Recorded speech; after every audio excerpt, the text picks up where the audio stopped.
fecharam acordos históricos com países inimigos. Doviai, no proviai. Trust but verify. Mas Reagan, que fechou acordos de armas nucleares com a União Soviética, e Nixon, que foi a Pequim encontrar Mao Tse-tung, tiveram amplo apoio interno para usar na diplomacia, um apoio que Obama não tem. É altamente provável que o Congresso americano vote, em setembro, uma resolução rejeitando o acordo com o Irã. Obama disse que vai vetar essa resolução. Para derrubar o veto, o Congresso precisaria de 2/3 dos votos, o que será praticamente impossível. Ou seja, o acordo entrará em vigor, mas sem o respaldo político, que lhe daria mais força. Se o próximo presidente for do Partido Republicano, ele revogará o acordo. É o que prometem todos os aspirantes à presidência pelo partido na eleição do ano que vem. O Sem Fronteiras ouviu Patrick Brennan, editor da tradicional revista conservadora National Review, para entender os motivos da forte oposição ao acordo com o Irã dentro dos Estados Unidos. The real problem is that President Obama and a lot of people have compared this to typical arms control agreements, many of which the United States has entered into have been relatively successful. So there were a lot of American conservatives who were skeptical of deals with the Soviet Union, but those actually turned out relatively well. The Russians cheated on them occasionally, but those turned out to be quite successful. But the problem is that those deals involve reciprocal obligations. So the United States and Russia, to take an example, were committing to reduce certain kinds of missiles. The problem with the Iran deal is that Iran is committing to limit its nuclear program.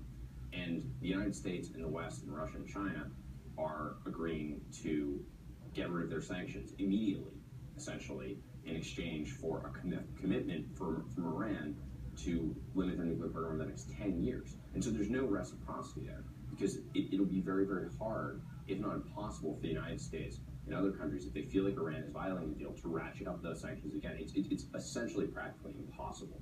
Iran is getting such an economic boost from this deal that future violations it'll be essentially impossible to punish them.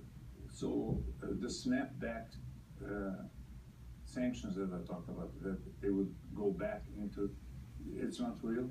It's more real than I and many others expected, because there was a worry that the snapback sanctions would be subject to a veto on the UN Security Council, which means you would have to prove to Russia and China both, which hold vetoes at the UN, that Iran violated the deal. You don't have to do that. All of this necessary, but this is no small order, no short order, is that the United States has to prove to Germany, Britain, France, and the European Union's foreign minister or whatever that Iran has violated the deal, and then sanctions will begin. UN Security Council sanctions will begin to be reinstated against Iran. However, that takes a great deal of time, and it's not going to be nearly as effective a sanctions regime as what the United States currently has against Iran, and certainly had about 2 years ago before they let the regime begin to dissipate during negotiations with Iran. This deal is not contingent on Iran changing its behavior. It's not contingent on Iran suddenly operating like a liberal democracy. It solves one particular problem, which is making sure they don't have a bomb. Obama claims that this is a very narrow agreement, that it's all about not letting Iran have a nuclear weapon for 10 years. So that was his goal, and he accomplished that. What's wrong with that?